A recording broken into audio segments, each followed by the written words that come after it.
When we last left the video, we were all excited because we were about to create some synthetics based on our well log. And we have our P-wave log here that we've created. We have a density log, and we notice the gray area. That means we've estimated the density in that area. And we did that based on the P-wave data as well as the shale volume data. Now, before we go and create a synthetic, one of the things that we probably ought to do is let's see if we have any hydrocarbons in here. Well, how do we do that? One of the ways is to overplot a neutron porosity, which you already have, with a density porosity. Now, if we look over here on our LAS file, we had a neutron porosity, which is nice. It's missing some data up shallow, but that should be okay.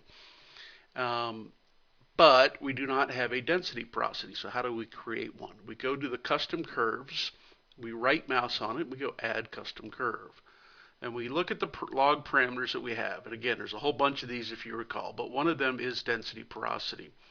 When I hit OK, it says, okay, what are the methods available to estimate density porosity? Well, it's the method that we have is called density. It's the only method. And that requires, it tells us down here, a shale volume curve, which we have, that we estimated based on the gamma, and a bulk density curve, which we actually imported and, of course, filled in some missing data. So when I hit OK, it uses those parameters and known rock property equations to calculate the density porosity at every single interval. Now I can show this curve, and I'm going to right mouse on it and hit show curve, and it pops it in there. Well, really I want to see it with the neutron porosity. So I'm going to move this over. It's right there. Now it's a little closer. But I remember I reversed the scale on my neutron porosity. I'm going to reverse the scale on the density porosity. I'm going to turn the auto scale off. And I hit that just to recall. I click on the chart headings and it pops up. I'm going to turn off the auto scale. And I'm going to say you're going to go from 0 to 0.6. And I'm going to plot you in red. And I'm going to show it in reverse order. So it's going to go from 0.6 on the left to 0 on the right. So then it flips it. So now I have this density porosity shown here. But what I really like to do is put it right on top of the neutron porosity. There are a couple ways to do it. If I come up to the chart header on this, and you see it highlights on the neutron porosity, if I right mouse, and the tooltip tells me this, right mouse, I can add another parameter on here. And I can go density porosity. I'm going to show you another way. If we go to view chart layout, okay, I have my density porosity here. So this is P wave, bulk density, resistivity, so on and so forth as we go across. We'll notice that on the right we have this little indent and outdent buttons. So if I indent the density porosity, it's going to show that it's on the same chart as that neutron porosity. And then I'll hit accept. And now I have my neutron porosity and density porosity. And I'm using my mouse wheel to scroll up and down. And as I get down here, I notice I have some overlapping areas. I'm going to zoom in here and see what's going on. By default, the TIPS modeler knows that if I've got a neutron and density porosity overplotted like this, where they cross, they actually fills in that area. And that's an indication of, generally speaking, some hydrocarbon zones. I'm going to zoom in a little bit more on this particular area. And you'll notice this is generally considered something maybe gas content. We also see our shale volume curve here. So we do have a lot of a lot of sand in here, which indicates that this could very well be a gas zone. So how do we identify the tips that this is a gas zone? We see the menu button across the top called hydrocarbons. I can go hydrocarbons, add a hydrocarbon zone. And it says click at any depth on the log chart and drag to define a new hydrocarbon zone. Hit OK. So I'm just going to click here. You notice my mouse changes to this little crosshair. And I click and drag. And then we can edit this, so don't be too concerned about the details. But when it pops up, when I release that mouse, it says, what type of hydrocarbon are you? Are you water, oil, gas? We're going to say gas. And I'm going to estimate at this point the water saturation. We're not going to calculate it. We'll estimate that. There's the depth at the top and the bottom. And every gas zone has its own rock properties that will be used for fluid substitution. These are the pore fluids, so the gas-oil ratio, the mud weight. If you know them, you can enter that here. If not, you can use the defaults. So when I hit accept, you see I now have this gas zone. Gas is, shown in red. Now if I want to edit this, I also have these. I can go to hydrocarbons, edit hydrocarbon zone, and it says click on the existing zone and then drag it up and down. So if I click on that zone, you notice the bars at the top become highlighted. I could drag it up and down as I like. Okay, so now that's how I'm at. Now we'll also notice a toolbar across the top. These are hydrocarbons activities. So I click here to edit, add, or delete a hydrocarbon zone. So we've identified a single hydrocarbon zone, and it shows up when I go back to my regular mouse mode. It shows up as this red bar over here. I'm going to scroll down a little bit more because I noticed a couple other crossovers. So I can put some beds, some more hydrocarbon zone beds in here. And I can, instead of going through the menu, I'm going to hit the toolbar, the little hydrocarbon, add them and hit add hydrocarbon zone. And I'm going to drag this, and I'm going to make sure these are all gas, and I'll put them all about 30% water saturation. Then I'll add another one right here. This is gas. And let's just, for the sake of this model, we'll just say this whole thing is a gas zone. Now, we haven't changed the data, but we're saying this data represents gas, so that we go into fluid substitution later, and what's the difference between a gas zone and a wet zone, we'll know. Other thing worth noting, let's say we decided this zone, there's not that much overlap right here. This is a wet zone. This is actually wet. So we're going to go to edit hydrocarbon zone, and I click on that.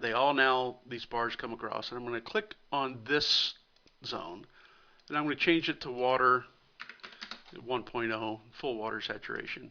Okay, now it's blue. And you're like, well, why would you put that in there if it's not hydrocarbons? Because we know it's got the potential for hydrocarbons. So when we look to do a fluid substitution, we now have an area that we could put hydrocarbons into.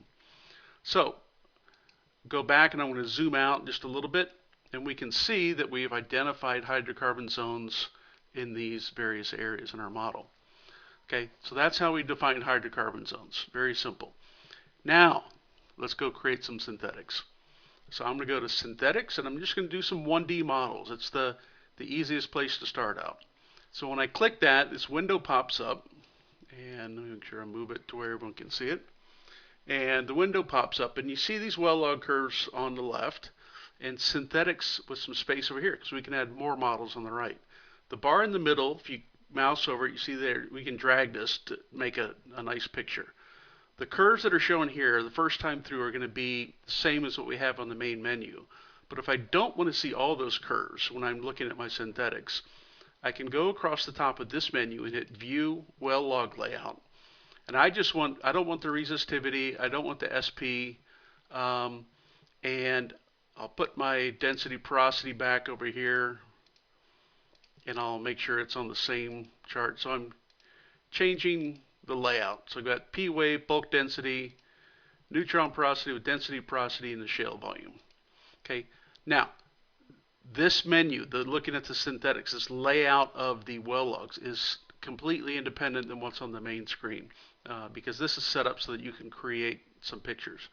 So on the left are the well log curves, and they are shown in depth, and on the right are the synthetics. And what we've done is we've taken and computed reflection coefficients and convolved it with a wavelet initially to create the synthetics. And if I use my mouse wheel to scroll down, we'll eventually get down to where we have these hydrocarbon zones. Now, we're also going to notice that the synthetic is shown on a linear scale in time. In this case, we're at 1.8 seconds down to 2.8 seconds. And the corresponding depth related to that time comes along. These two scales, although the tops are the same in that time depth correlation, this is linear in depth, this is linear in time. As you move the mouse, you'll see. And that depth time difference comes to various factors that we'll explore later.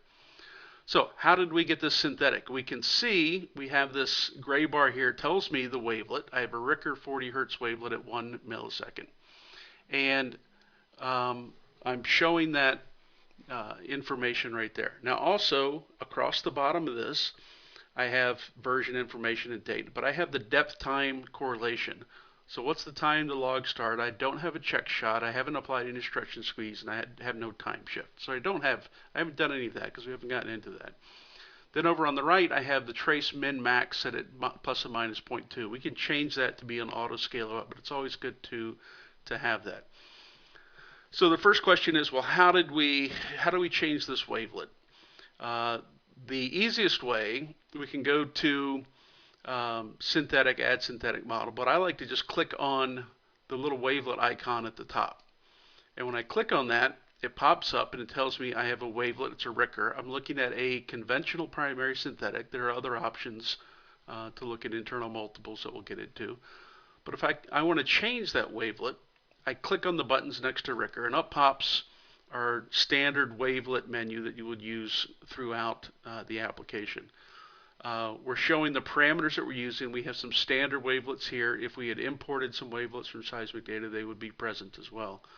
The actual wavelet curve is shown here. In this case, 40 hertz, sample rate of 1 mil, 71 points, 0 degrees phase shift, and we're not applying the minimum phase equivalency. Over on the left, we have on the x-axis our frequency, and then we have our phase and amplitude. If I want to change that scale, because I'm going out to the max frequency at 500 hertz for the sample rate, I can click on this axis like you do in any scale. So I just clicked on the frequency and hit 100, and now I'm looking at this scale. If I think it's too much, I click on it again and I hit 120. Okay, so now I can see I've got this nice Ricker wavelet coming in at 40 hertz. Now let's go over here, and if I change some things, the easiest thing is to change the sample rate. As I start to type in, it comes in yellow. I hit enter. It recomputes the wavelet, recomputes the spectrum, and shows it there. I can change the sample rate to 2 mils. I can change the number of points to 151, and I can put a phase shift on it of 90 degrees, and you can see all those types of things apply.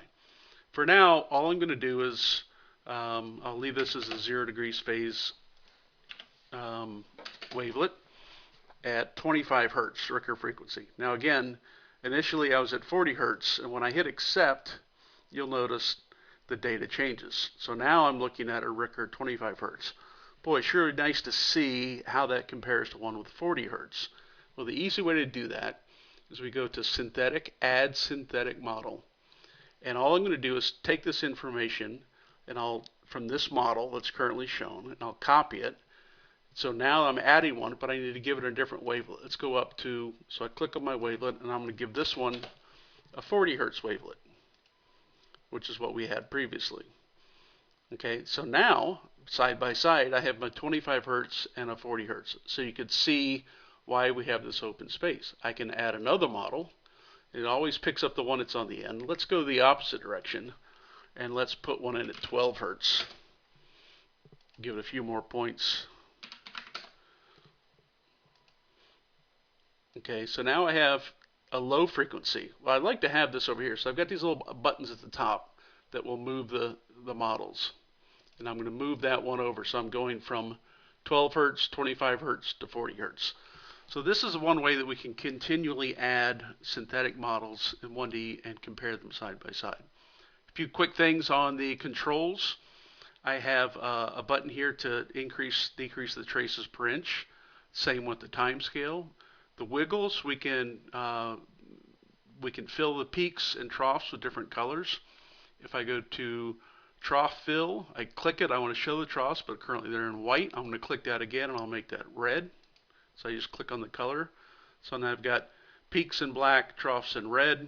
I don't like that, so I'm going to unclick the trough fill. My trace gain is here. I can type in a value, or I hit these buttons that incrementally apply it. Now all of these are scaled relative to this min-max that we have down here. So we know that this amplitude is literally this much larger than what we see on the other models.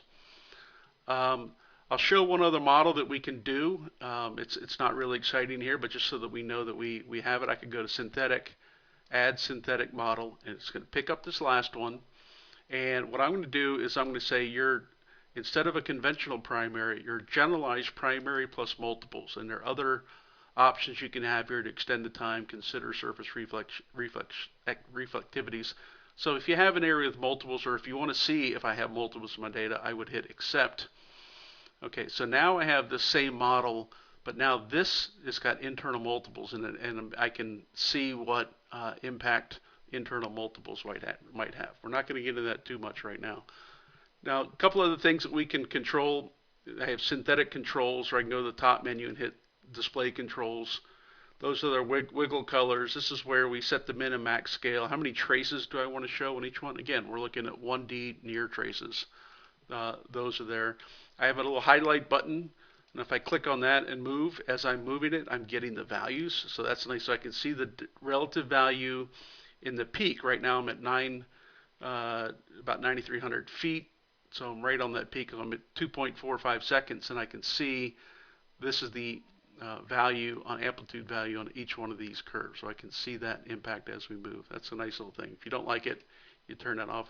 If I hit seg-y, we can output all of these synthetics to seg-y and pull those into our systems. So this is how we create 1D synthetics. It's very simple. Once we have our model done, we have 1D synthetics.